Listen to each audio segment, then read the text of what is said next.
In any story of violence and armed conflict, there will always be innocent lives caught in the crossfire. At the end of 2022, UNHCR saw a record surge in the number of people forcibly displaced all over the world, which stood at 108.4 million. The situation remains as dire as ever, as this number has further increased to 110 million in just a matter of months. The Philippines is no stranger to insecurity and armed conflict, particularly in Mindanao, where many individuals and families have long suffered due to recurring conflict and cyclical displacement. As of June this year, UNHCR has recorded more than 95,000 individuals who have been internally displaced due to violence and armed conflict in the region.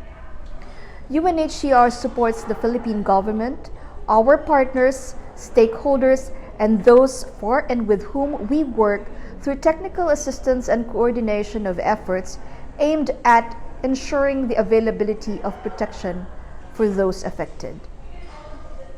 As part of its contribution to the peace-building efforts, UNHCR supports the BARM government in carrying out birth registration initiatives in priority municipalities to establish legal identity of unregistered children in the context of displacement due to armed conflict, as well as their families.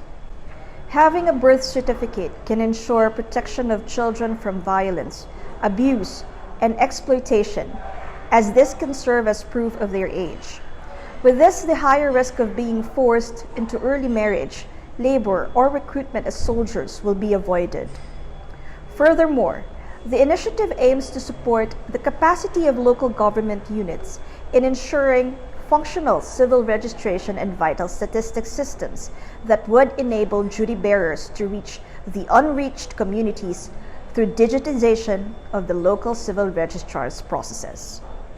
This effort will streamline the birth registration process, allowing more individuals to have access to their right to documentation and legal identity. It will also avoid the occurrence of multiple registration and fraudulent identities that may disrupt the peace and cause insecurities of the people in the communities. In 2024, this initiative will be expanded to cover 50 municipalities, particularly in communities where access to documentation to establish the legal identity of former combatants and their families through birth registration is needed. This also contributes to the sustainability of peace-building efforts as it facilitates a smoother reintegration of decommissioned former combatants and promotes their access to services, health, and livelihood.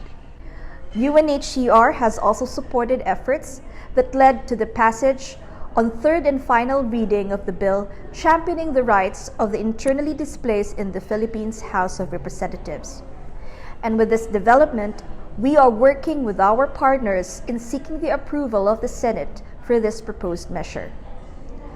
By having access to nationality and being covered by a law that provides the internally displaced with access to basic rights and services and pursues significant efforts to address the root causes of violence and armed conflict, we boost the efforts to address the root causes of violence and armed conflict and pave the way towards achieving lasting peace in Mindanao, which everyone deserves. As we commemorate the International Day of Peace, UNHCR Philippines calls on everyone to stand in solidarity with the people who have been forcibly displaced by violence and armed conflict. Let us come together in support of efforts aimed at achieving peace, the sustainable development goals, and the efforts to protect and promote IDP rights, all of which are essential to bringing forth long overdue solutions that will put an end and prevent violence and armed conflict and ensure a place that is truly inclusive and peaceful.